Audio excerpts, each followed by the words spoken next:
You've tuned in to WCHB 1340, a Radio 1 production, and Kingdom Connections is the name of our show. This is a 30-minute segment that's filled with information and inspiration.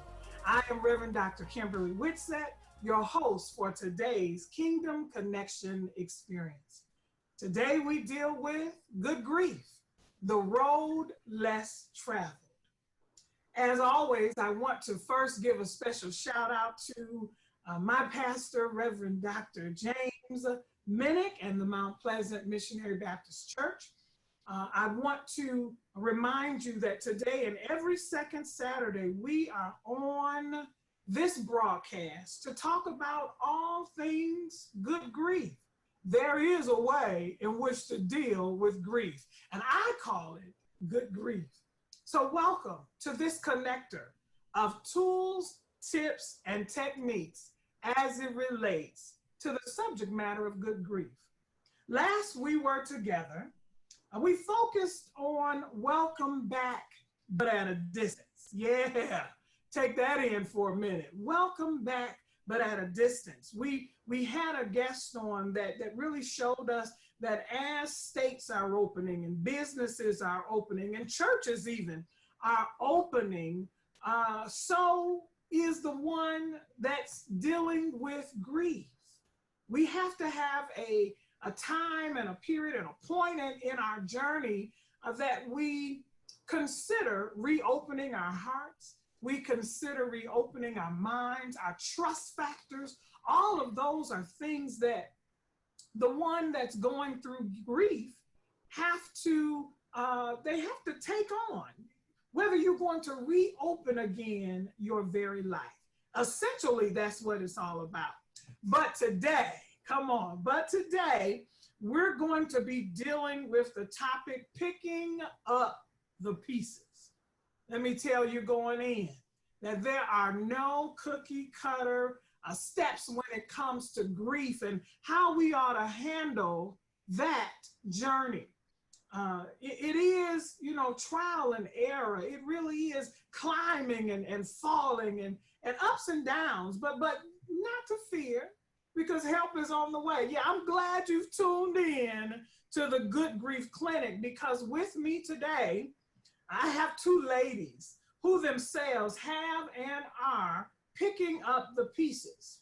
It amazes me because I've known these young ladies for years and we are on this grief journey helping one another to get through. I wish we had more time, but I want you to greet our guest on today. One, Wanda Clouston, can you greet the audience today? Hello to your listening audience. Thank you. Good day. And then Tanya Gray is with us as well. Please greet your audience. Hello, listening audience. Amen. So we're gonna dive right on in because Tanya Gray is navigating through the loss of her husband, and then Wanda Clouston she's journeying through the loss of a mother, and so we have a little something in common, right?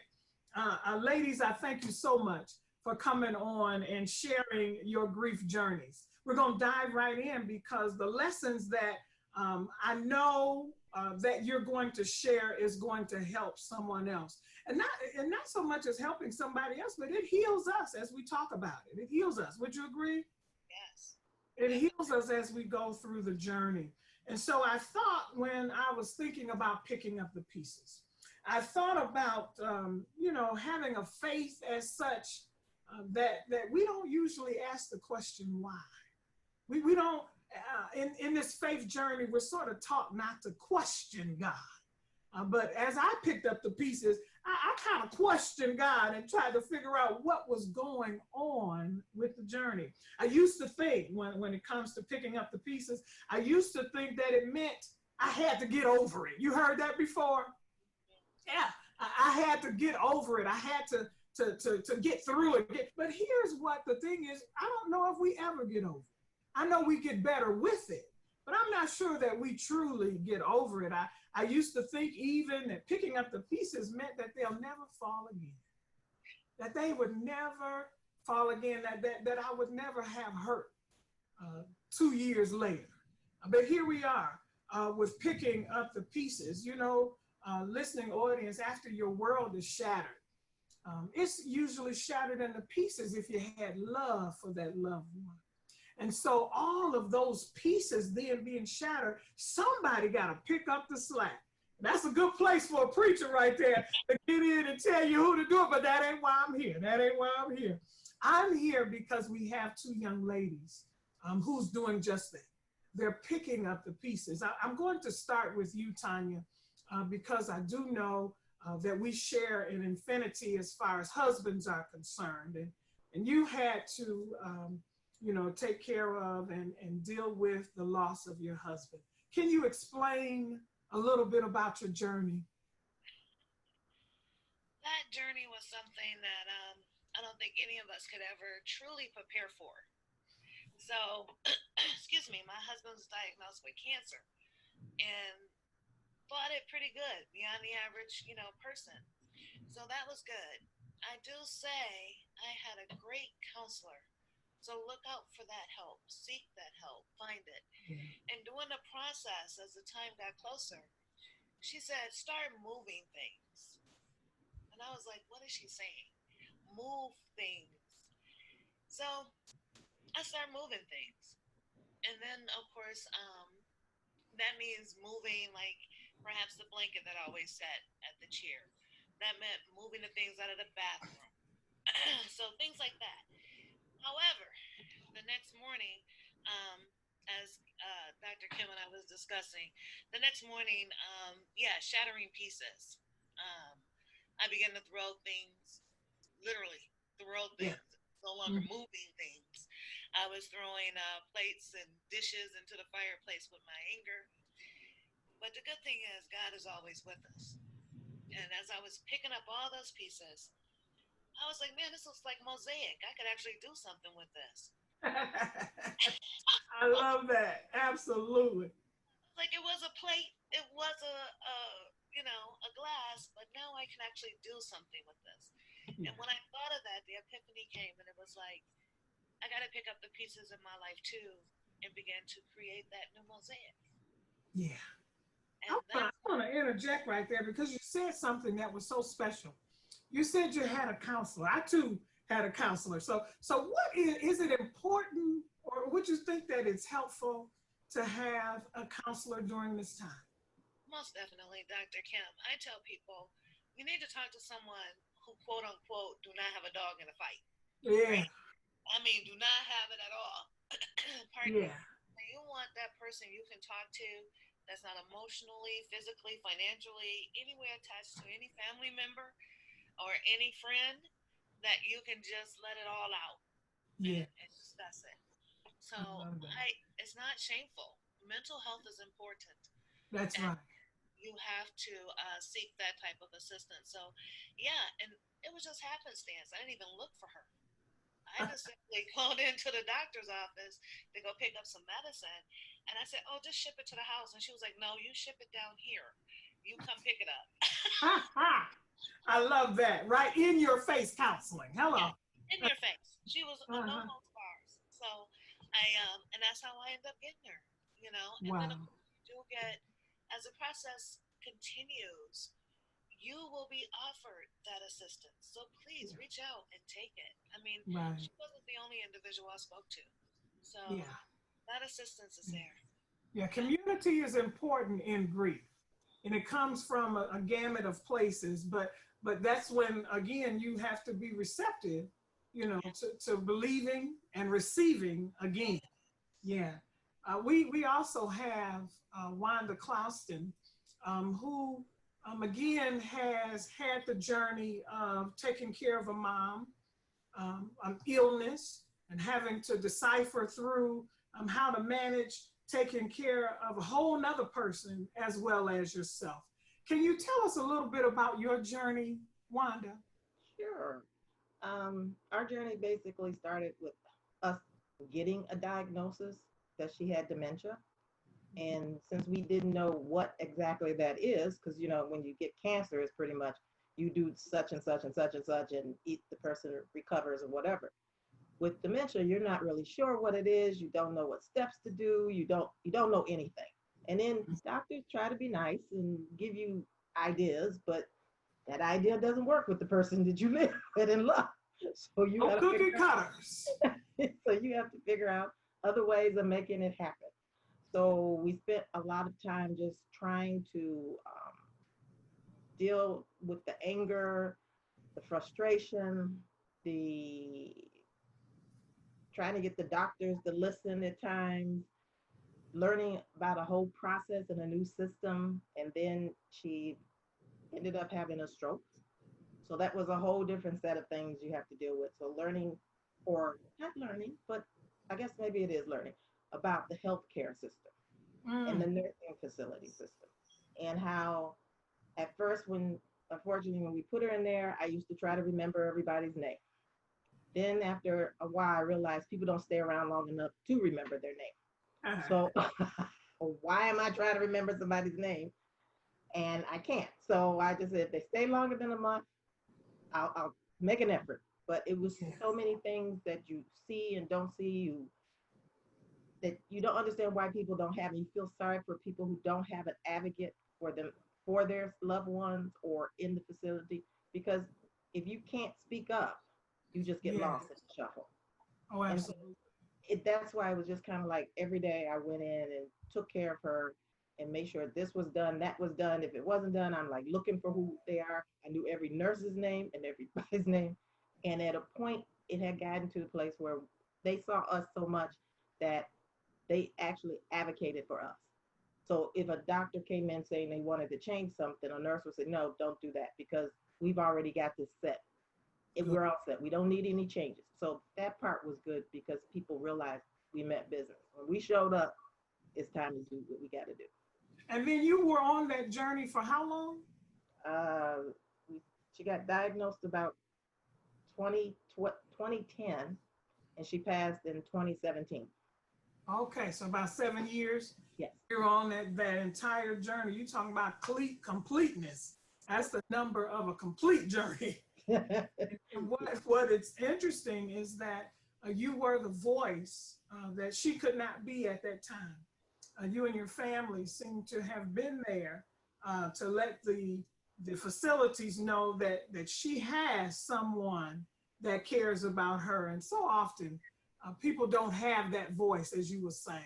Yeah. And so I thank you and I applaud you for sticking to the course. Now, during that whole 7 years journey, was she in a facility, or did you also have to bring her home?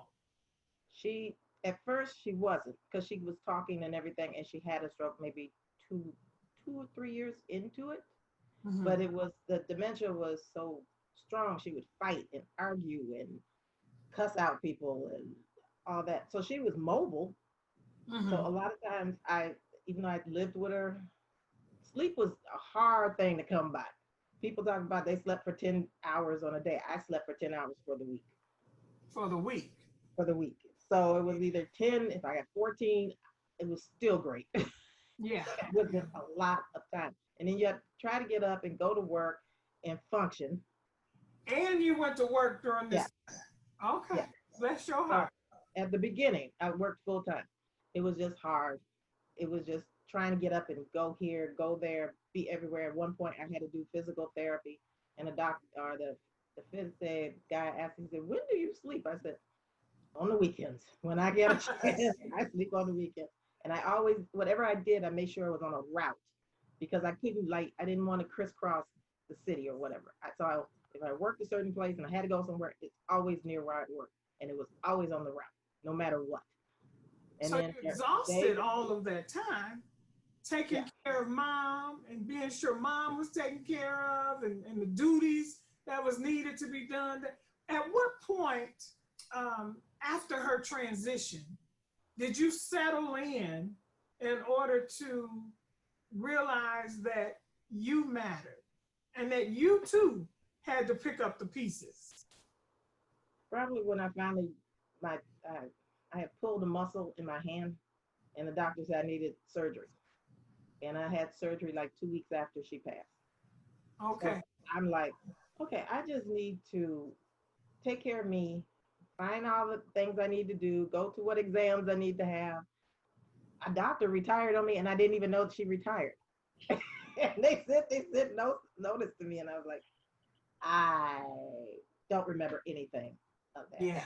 So it was just kind of like, I need, and then the month after, I slept a lot, and my brother slept a lot. And he couldn't understand why he was sleeping so much. I said, because we went through a lot in the Yeah. last 7 years. And he had other things, other family members or friends that were close to him that he went through their journey as well. Yeah. So Yeah. it was like we were all tired at all points. And no matter where we went or if we spent time with friends, we always left and went and checked on mom. We Yeah. made sure she was like set. And so I Yeah. basically spent my time after was to get the rest that I had not had, to do all the physical exams and everything I needed, find the doctors I needed, Mm-hmm. and just kind of, even though people want you to like, well, just start working full time again and just go ahead and do what you got to do. I'm like, I have no energy for full time work right now. No, no. Tanya, would you say that there is no just anything on the journey? No, no, just. There's no just anything. You just simply realize, oh, today I probably should do this. Exactly. Tomorrow I may do that. But we find ourselves in the crust of picking up the pieces while we're picking up the pieces.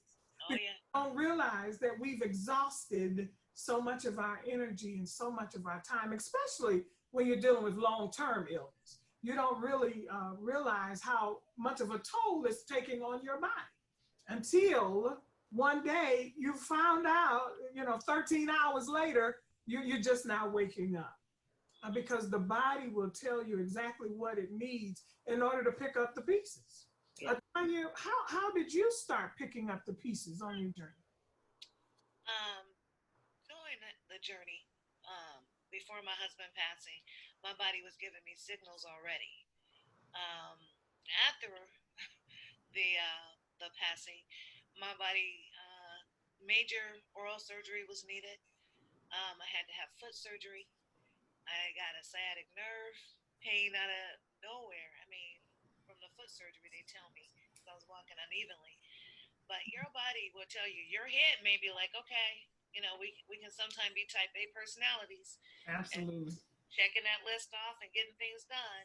But your body will say, hello, stop. Yeah. Yeah. It'll give you the signal. It's time. It's time. It's time for you. And what happens is the love that you have for that loved one, it sort of consumes you when you see them in need, when you see them hurting, when you see them going through, and especially when perhaps the end of life is near. You really engage and exhaust all of your efforts towards making sure that they're comfortable, and you oftentimes forsake yourselves. And so, is there a thought or an idea that either of you used in order to start self first? Because you got to start somewhere. You got to clean up the house. You got to start moving things around. As Tanya said, you may have to throw and shatter some things in order to pick up some of those pieces again. So at what point, what did you do? Give us some tools or technique. Help that one that's out there that's trying to figure out, where do I at least start? I think for me, it was acknowledging the pain. Ah, You get me? There is a quote by Susan Taylor, and pardon me for not knowing it by heart. I should, as much as I looked at it. But it goes something to the point of, through all this difficulty and challenges, help me to find the beauty in it and what I need to learn from it. So when you look at it that way, you accept that pain. My husband and I even talked about the pain that would come. And then you can begin to, I guess that's why it was easier for me to move at the very beginning. It was easier for me to get things done. But man, when it hits you, yeah, when it hits you, yeah, yeah. time with you. Yeah. My my advice to everyone is definitely take that time. And I think I said something to you, Dr. Kim, of don't, as friends, don't bring the sorrow to me. And a lot of Mm-hmm. people said, "Oh, Tanya, that's just harsh. We loved him too, and we want to be, we want to show the support." And I was like, "Okay, I agree." But we call it a home going for a reason. Mm. So um, let's celebrate that life, you Yeah. know. Um, because here's the thing, and please, audience, hear me. You wouldn't know how to treat me if I was in a corner crying, and you don't know how to treat me if I'm celebrating and smiling, talking to you. Yeah. Because we have that issue of dealing with grief and loss of loved ones. So live in the moment, Yeah. embrace those moments. So Mm. I would have to say that that's my advice to people. Just Embrace the embrace moments. the moments. Live in the moment. Start picking up the pieces as they become known to you. Yes, Yeah, you yes. can't pick up what you don't see. So Mm-hmm. when it's revealed to you, I'm a believer, so I go right to Holy Spirit. When Holy Spirit reveals unto you that this needs to be dealt with or that needs to be dealt with, that's a good time to start because He promised that He'd be there with you. He Amen. leave you comfortless. Oh, I feel something now. Oh, so Wanda, you better jump in quick. What would you say to the one that is at the door of picking up the pieces? What would you say? Rest. I Oh, would just say, because you don't realize how tired you really are if you're a person who's a doer, that type mm-hmm. A, and you got to go, go, go, do, do, do. You don't realize how tired you are. And I think you need to stop moving and Mm-hmm. just rest.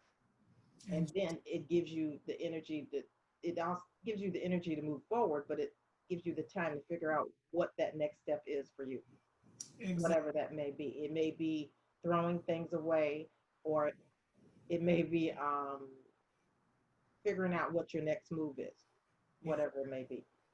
exactly. Yeah, rest is important through the journey, and now we're at a time now during this pandemic where we don't sort of go through the different celebration steps that we are accustomed or our culture is accustomed to doing, and so we don't have everybody as we go through things.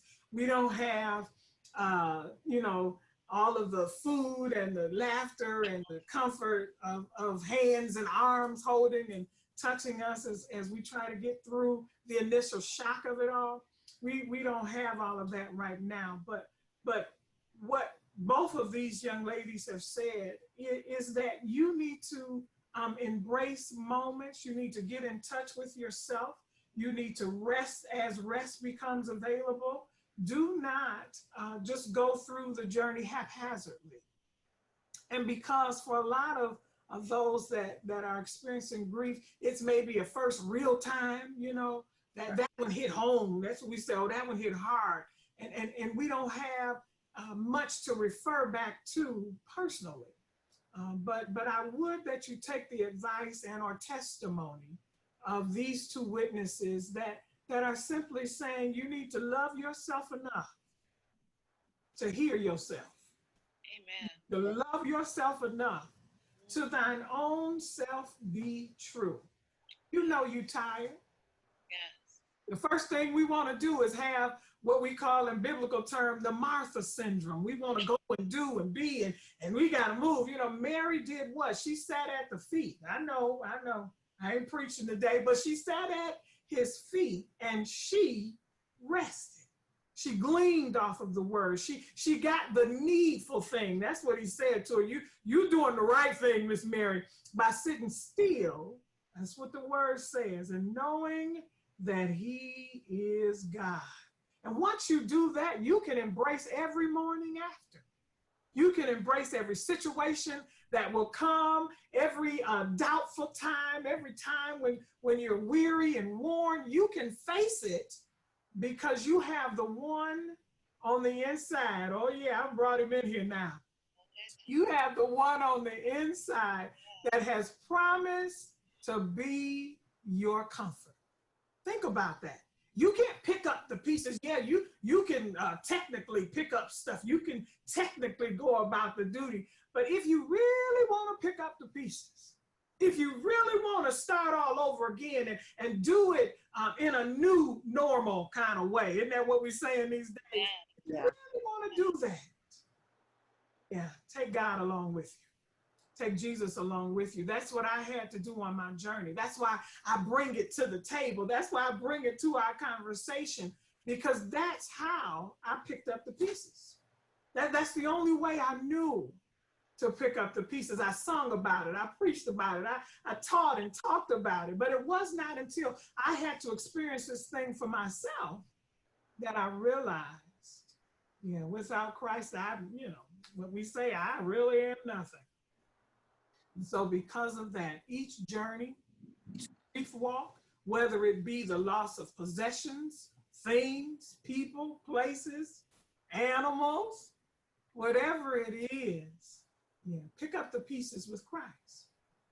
Any departing words, because 30 minutes go by so quick and we're already at our time. Any departing words that you would have for our listening audiences? I would say not to beat up on yourself, because you could get in the habit of, I should be farther, or people make you feel that you should be farther than you are. So you have to know how to say no and figure out how to get there yourself and not try to go on somebody else's timetable, because if you do, that'll mess you up. Right. That's I agree. I agree.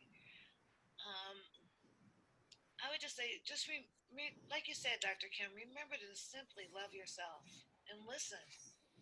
Yeah. God would tell you, just listen. He has a time schedule, not us. You Right. know, it was so many times I wanted to do things my husband and I had said he wanted done, and here come another health issue. And I was like, are you kidding me? You know, or I would go to do something and every roadblock would be there. Okay. So Right. listen to some of those things and just realize you have time. You have time. Yeah. Love Yeah. yourselves. Love yourself. Woo. That's deep. You've heard it right here on WCHB Kingdom Connections, that if you are experiencing grief and have this opportunity, this blessed opportunity, this wonderful opportunity to pick up the pieces. You know, everybody don't have that opportunity to realize that they need to pick up the pieces. So if you have this blessed day that God has given us, if you have this in tow, we would that you would not just lay it dormant, that when time comes for you to pick up the pieces, that you would do so using some of the tools and techniques that were shared on today. The testimonies that both Wanda Clouston and Tanya Gray, that they've shared with us on today, to know that you're not in this thing alone. You know what I like to say, help is on the way. You're not in this thing by yourself. You can make it. Yes, you can, my brother, my sister. You can make it. Yeah, WCHB is a Christian-based production company, and so that's why I'm free to express my faith and my hope in Christ, because I don't want you to do this thing by yourself. Mount Pleasant is a place of hope.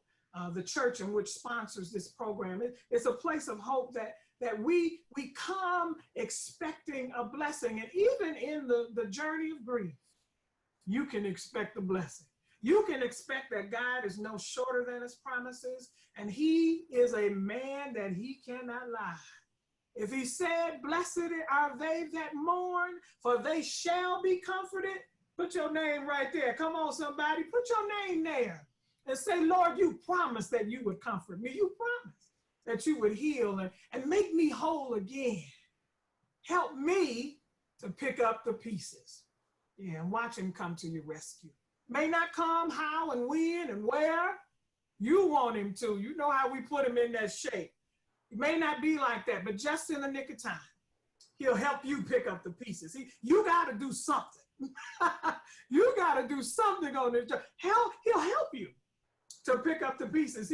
He'll help you to see something. If you got to throw it, do what time you say, throw that thing, and then say, Lord, help me pick up the pieces. Yeah, even if you got to throw them away. There are times that there are things we have to throw away. When we throw them away, that's nothing but the Lord helping us to pick up the pieces. So you be blessed. This is again Reverend Dr. Kimberly Whitsett saying we bid you farewell and bid you Godspeed. As next week when we come on the show, Reverend Erica Hall will be taking us on financial revelations. Yeah, she's going to be talking about how to get that finance in order. You know we need that right now. And so you don't want to miss that. This is, again, Wanda Clouston and Tanya Gray. Thank you so much, ladies, for sharing and being a part of the experience. We bless you for your time today and all of your efforts. And we ask listening audience, even our Facebook friends, we ask that you would share this message, that you would let somebody know if you need help. Mount Pleasant Missionary Baptist Church is here to help you. You can call the church office at 313-884-6648, and we will be more than happy to let you know that without Christ, or with Christ, we can do everything. All right, you be blessed, and until next time, go in peace.